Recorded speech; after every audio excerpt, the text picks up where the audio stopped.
Okay, getting ready here. Um, I'm sure most of the people watching this video saw this live or have seen parts of it or seen clips from it or seen videos relating to it. I haven't made a video in a while. Same excuses for everyone. Busy, busy, busy.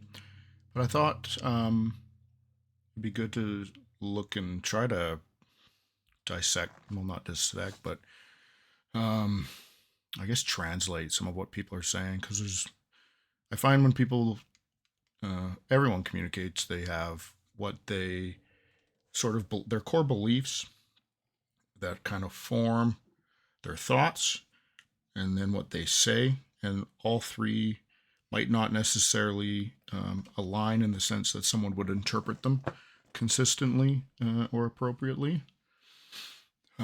So we'll kind of talk about that, and I want to talk about sort of both sides of investing, Pokemon investing content and stuff. Being I work in finance and investment management, I can maybe add some takes to it, I guess. Bring some of my background, education, experience to the table, and also try to translate what maybe Opossum and JLove are saying. Uh, I watched some of it live. Haven't watched any of it since. I booted it up for the purpose of this video, so let's just dive in and see what we can I learn want to know here. why, when you watched my video, you chose to talk primarily about XY booster boxes, touch a little bit on Sword and Shield, but focus primarily on XY booster boxes and the growth that they had post 2020.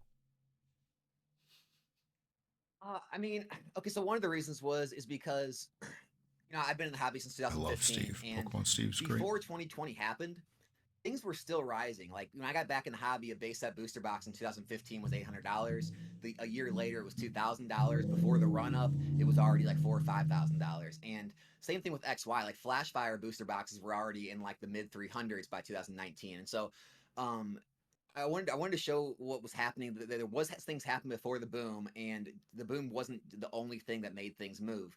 And then yeah, I did want to make Sun and Moon, Sword and Shield. I wanted to make it a 10-year track record because most of the times when you look at investments, you're looking at least like 10, 20 years. Like when your company gives you your 401k, you go down and you look at how each fund is performed in the last 10 years, 20 years, whatever it is, and you usually make your decision based on those percentage gains.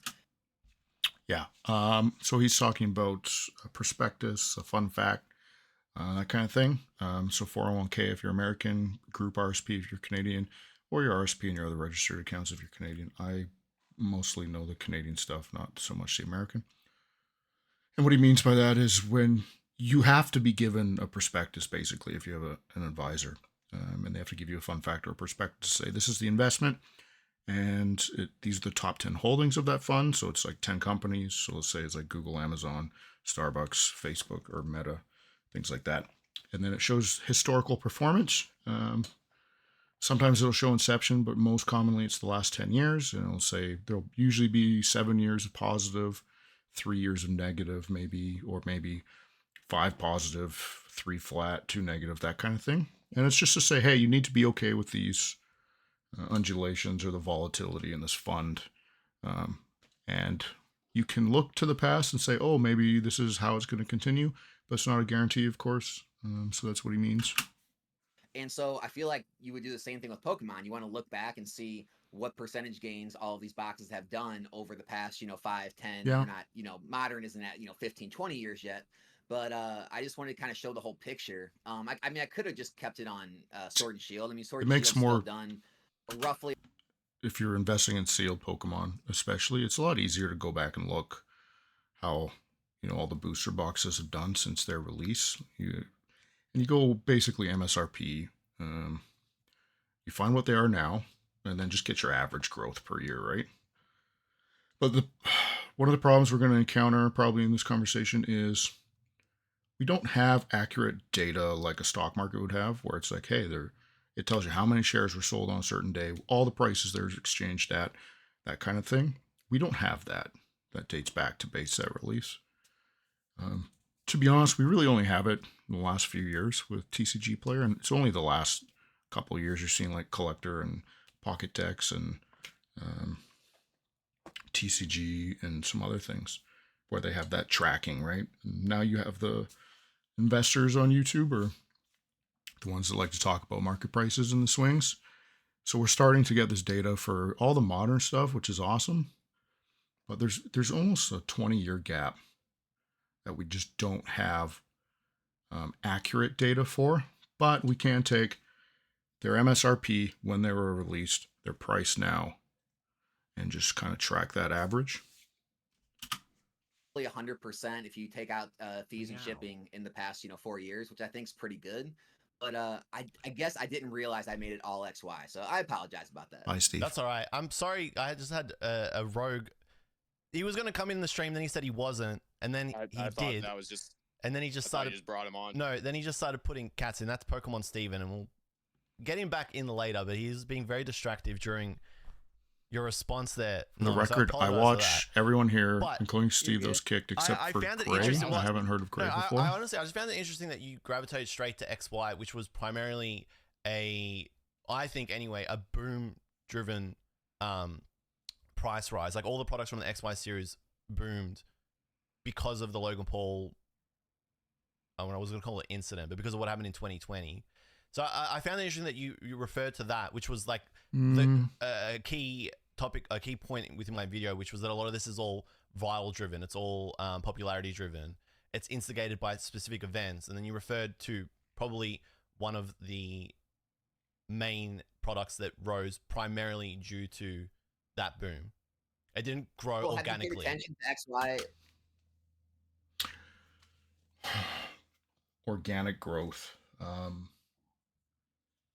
It's not really 100% true. I mean, what is organic growth, right? It should be just market conditions in terms of supply, demand, popularity of the product, things like that. I guess what JLove's getting at is, well, even before 2020, right? You had Pokemon Go come out in 2015, 16, something like that. That I think that definitely increased the popularity of Pokemon cards. That was one of my first times really getting back into it, was around 2014, 15. And that was fun with evolutions and stuff, especially. So there's, that event, the Logan Paul event. Logan Paul, I was backing it before Logan Paul. I know it drove lots of people, but what brought me back was seeing a Rainbow Pikachu get bent in half. And when I talk to people over, months and years and stuff here in different communities, and I say, one of the questions I always try to ask people is, what brought you back? And it's almost never Logan Paul opening packs, anything like that. They're like, I saw a picture of a card online and I liked it and I came back.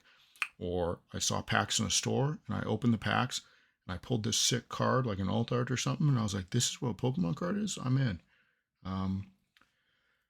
And we talk about viral and organic growth and things like that. But more and more we live in a society where society of instant gratification, volatility in all markets, really, in stock market, crypto, all that stuff. There is volatility. We see weird events driving price fluctuations of companies. We see companies either grossly undervalued or overvalued based on the assets they have and their cash flows. So what is organic anymore, right? Like, do you have to only increase by 5% a year? Is that the only way you can be organic? No. I mean, organic growth can be extremely fast. But I get it.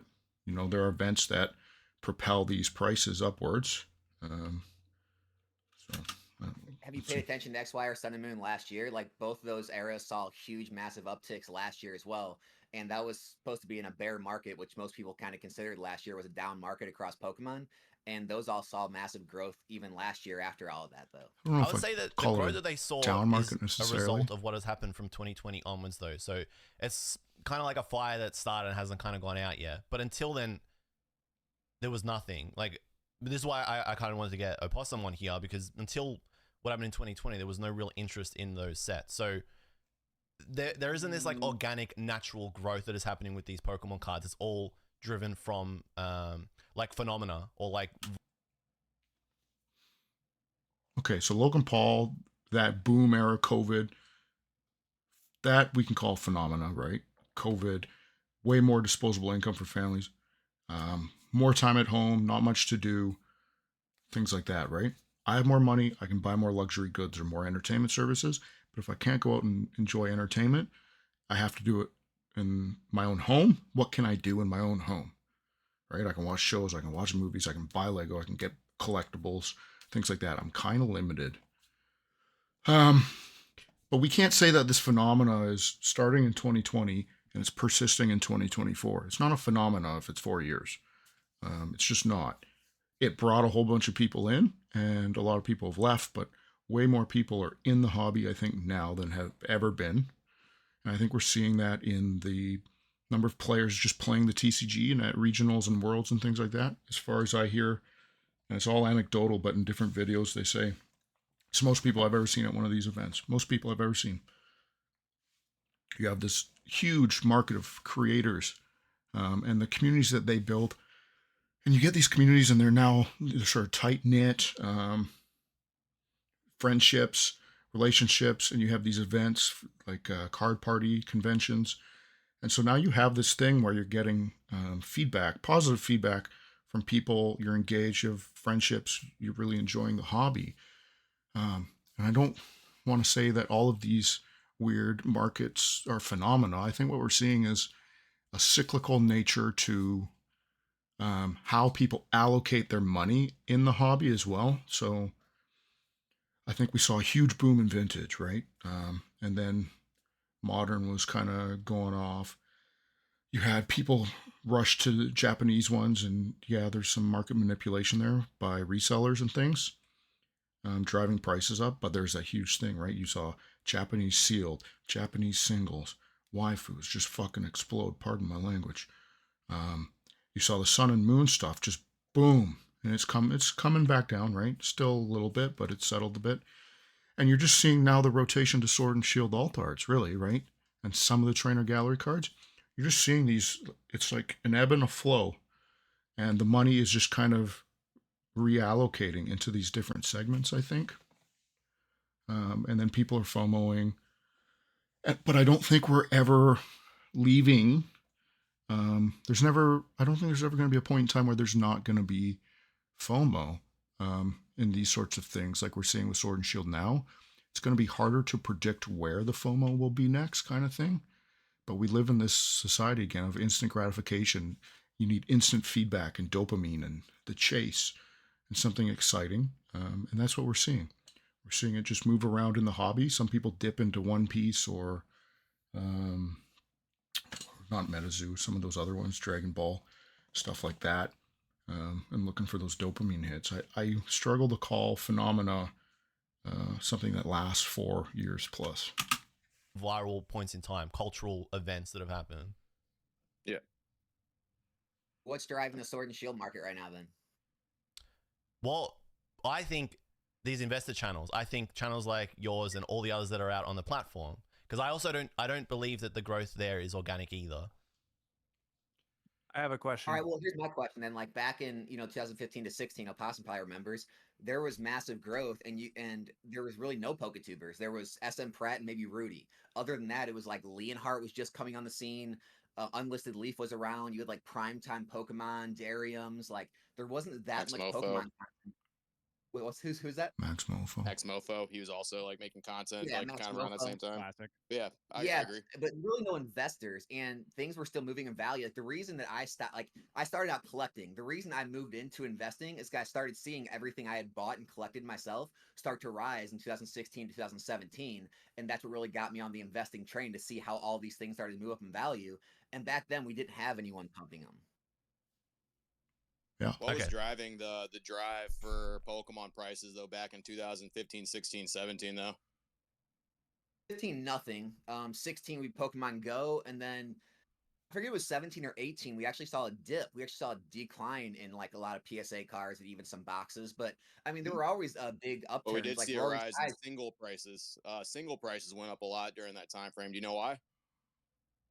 TCG. No. Players were driving the actual market for singles and the actual That's prices. not So new. a lot of players were getting back into the Pokemon Magic the TCG at that Gathering, time. A lot of decks were being experimented with, decades. and there was a lot of single cards that held a lot of value. Like Yeah. Raticate, like Break was a crazy card at one point. Tauros GX. I played Magic the Gathering Standard and Draft, and it was not uncommon to have a deck that was worth over $1,000. Right? There was cards where your playset was $400-500, because of the meta, because of the strength of the card. That's nothing new. That's always been there. Yeah, for as much as it was like a card that's like a nothing burger now, it was a very playable card. It was fetching like $30-40 at conventions. That's why you like see. I do agree that like things were going. That's why you see some of these cards in celebrations, like the Clay Doll.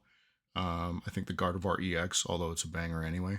But like some of the cards that they put in celebrations were just really highly playable cards, to sort of drive that angle. So you get the nostalgia, but also the, hey, this card was always around in the TCG. That's kind of a little cool little thing, but yeah. Going up in value back in 2016-17. I think we've just seen a massive cultural shift in who's driving the actual prices for stuff now. I think Julian is correct. I do think a lot of people who are interested in investing for a monetary gain is something that is driving things more nowadays. I think back then people were interested in it, like in Pokemon Go, like you were saying as well. And I definitely do think that players were kind of king back then. Like a lot of singles were driven based off how good they were in decks. Right. Lily was insane. Lysander, certain things that were like extremely niche in decks. From my experience, I could be, if someone has anything to add to that, of course, for especially for sealed product. So I think what Opossum's getting at is the primary mover of or determiner of market prices would have been the TCG as opposed to the collectability or the speculation of future value. So it's more about the present or what might be good in the meta coming up. That was a big thing that was driving certain things. And that's why Flashfire and certain sets that had like really crazy playable cards in it, in my opinion, were fetching kind of crazy prices.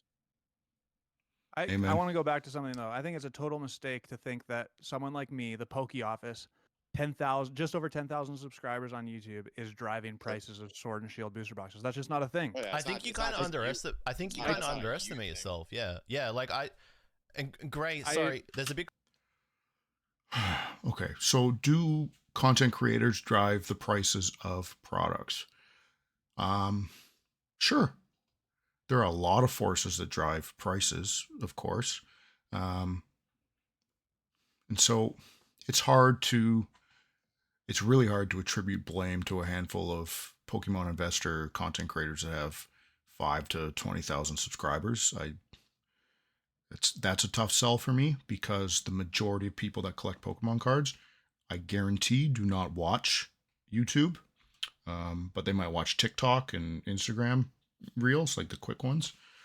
So, I mean, they'll get ideas there. I'm sure people absolutely search the internet for what Pokemon cards should I invest in. I guarantee that's a thing. You see lots of top 10 lists of cards under 10 and under $20. Guaranteed that's a thing. So it's absolutely a contributing factor. But I don't know. We saw it with PokeRev. If you have that reach of millions of followers, and you get a few 100,000 views on a video, and then people start talking like the Umbreon V, like there's almost a 99% chance that the causation of most of that gain of the Umbreon V was attributed to Rev saying he liked it more than the Moonbreon. But the most popular people on YouTube, Rev, Leonhardt, Real Breaking Nate especially, almost never really talks about price of cards. None of them track the prices of cards, say if they think cards are undervalued or overvalued. I don't think. Right? Like their primary content isn't, hey, look, this is what's happening in Pokemon markets, or hey, look, this is where you should put your money, or hey, look, these are the 3 cards I think you should be after.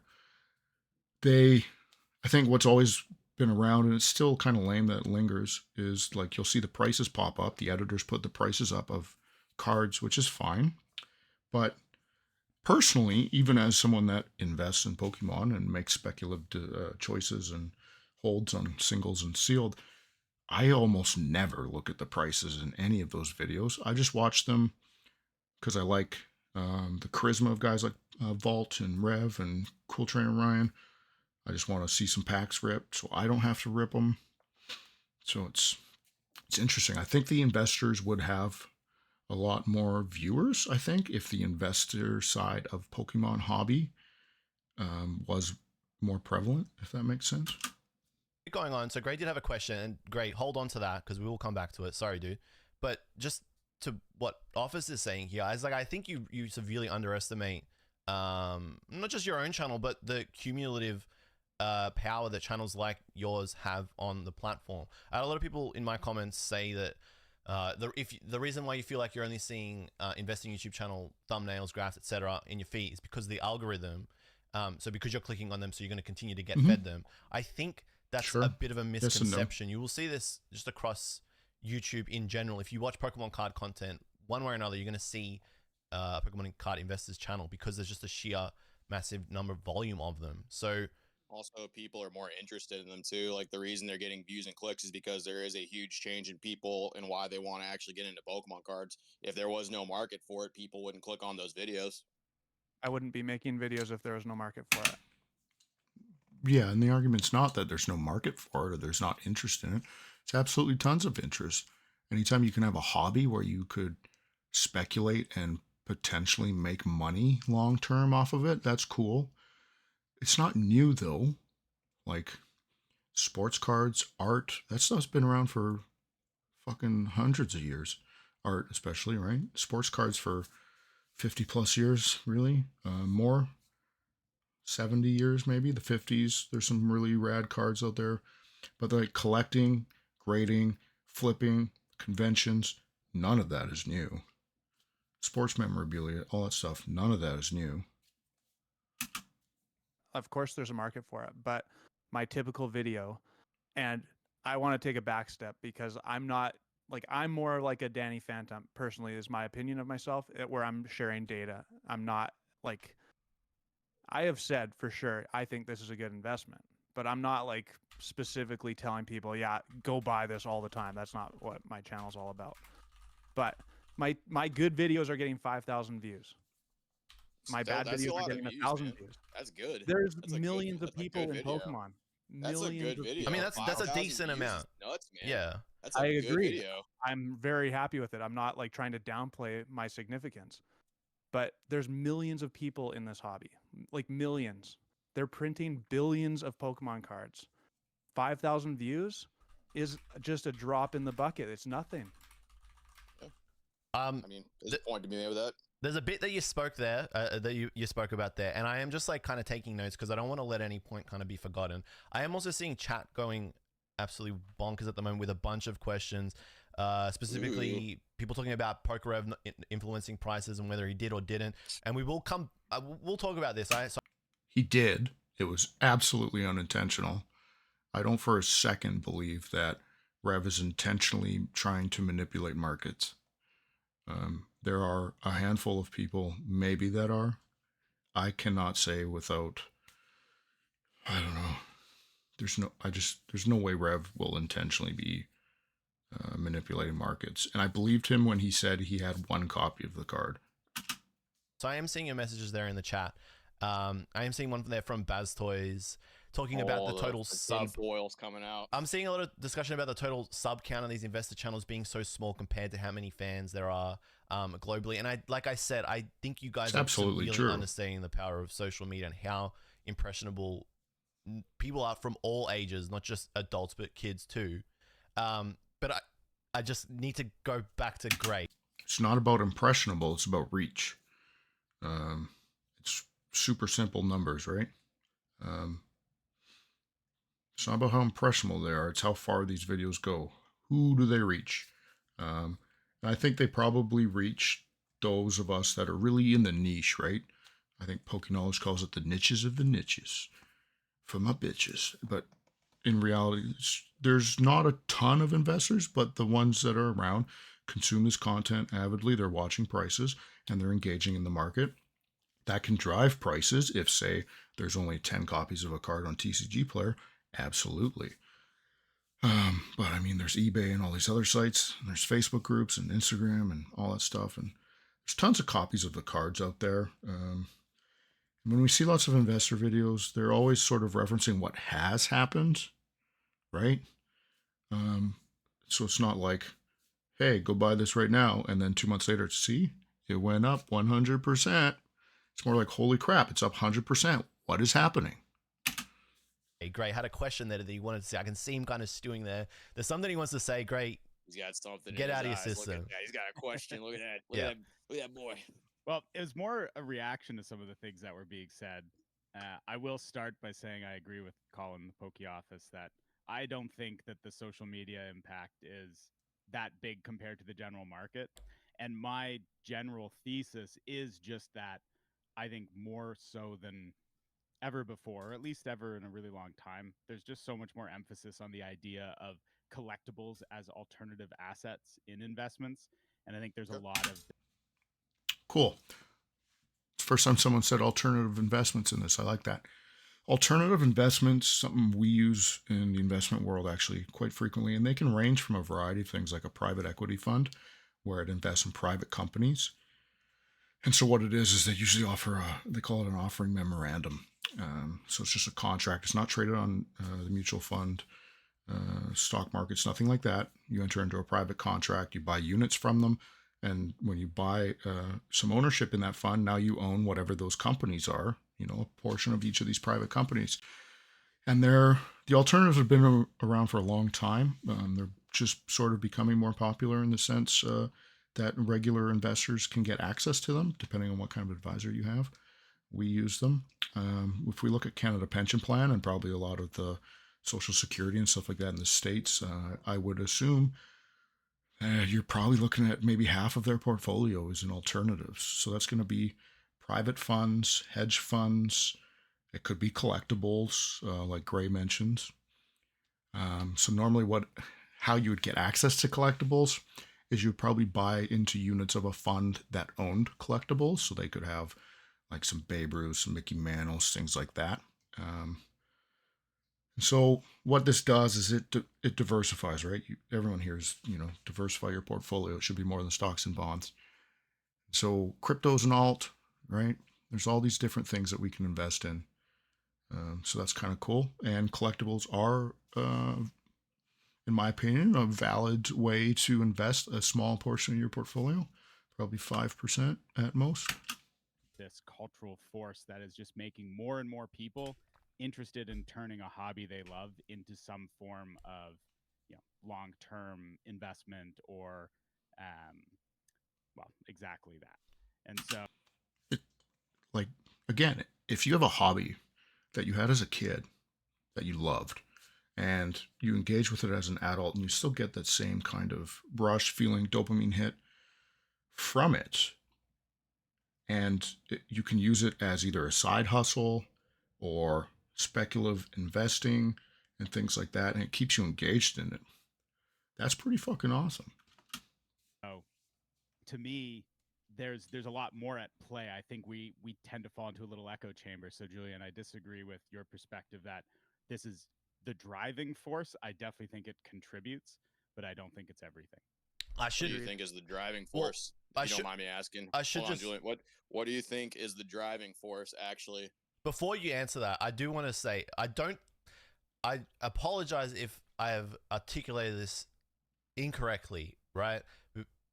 Chad's going to say I'm backpedaling. I'm not. There's always felt this way about this. I'm not backpedal. I'm not. I think one of the driving forces isn't specifically investor content. I think one of the driving forces is how quickly information is disseminated now. And I think people are still sort of living in 2020 where stuff was really hard to find. And if you went to the store and there were Pokemon cards, it didn't matter if they were marked up above MSRP. People bought them because they couldn't find them anywhere. They knew that they could resell them or they wanted to rip them. And so I think FOMO is actually one of the driving forces because we see people say, oh man, Brilliant Stars is out of stock on PokemonCenter.com. And No one talks about the price. No one talks about the fact that Brilliant Stars was already over $200 Canadian while it was available on Pokemon Center for $185. No one talks about that, really. But once it's out of stock on PokemonCenter.com, it's, oh shit, better get on it, right? And you get like the notifications for the Funkos, the Van Gogh stuff, and it's like, hey, this is in stock. Oh shit, better get it before it sells out. I think there's a lot of that still. Not necessarily that's the driving force. I think there's a ton of driving forces, honestly. Content creators absolutely contribute, but to even say that they'd be the largest, I don't think you have any data to support that. Other than, I would say, the ones with huge reach like PokeRev, right? Like, he absolutely has the power to impact market prices. And that's just, I mean, when you have 2 million subscribers or more in the Pokemon space, and you see, you know, what are the largest investment people in the space? Is it Danny? Is Danny one of the largest, like 100K or something? Something like that. So, I mean, 5% of, you know, the big tubers. It's, yeah, tough comparison. Hard to prove driving force for sure. Pointing at Poke Office, I'm not pointing at Nomics, right? I'm not pointing at the 10 to 20 people video that I clipped for that video and saying it's these people specifically that are the reason why everything is bad and these guys are assholes. I don't think that, right? No, I don't even know. That's not what they said either. They're literally just saying they don't think that's what it is. Right, and they didn't necessarily say that either, but I want to make it very clear that I'm not blaming these guys, right? However, I do think it is a contributing factor, which is what Gray mentioned there. Sure. So it's not the driving factor, but it's definitely What is the driving factor? I think it is definitely a contributing factor. What is the driving factor? So that's the question to me. Okay. I mean, I think the driving factor is this larger cultural movement towards people wanting collectibles to be something more than just like a hobby and something larger. Like, I Where think do you think that comes from?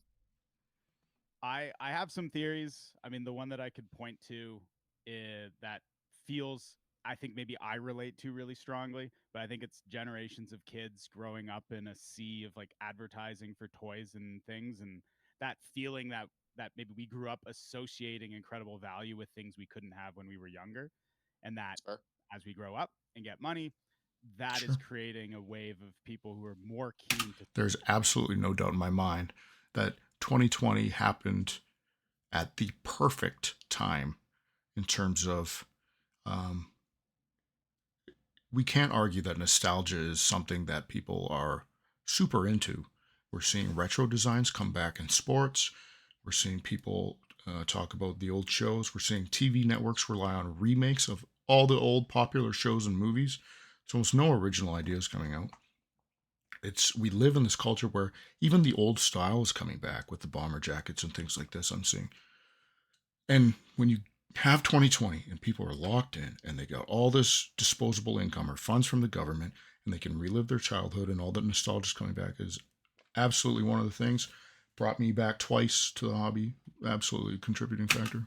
To spend their adult money on these kind of childhood toys and memories. But I don't think that's everything necessarily, but to me, that's one thing I can point to if you're asking for a specific example. So do you think that cultural movement might affect content that's made? It definitely does. I'm just sure, not but what does that have to do with anything? That is as big of a piece as people want to say. Could be wrong. I'm very open to that, but that is. Do you think more people talk about money in their Pokemon content creation videos versus people that don't talk about money? I do, and I think that is any of mention any mention of money talking about money? Started as a kid, and then paused for a long time. I returned in sort of the 2020 era, as many did. Even as a kid, people talked about how valuable or expensive their cards were, and I think collectors have continued to focus on value as kind of a metric for desirability.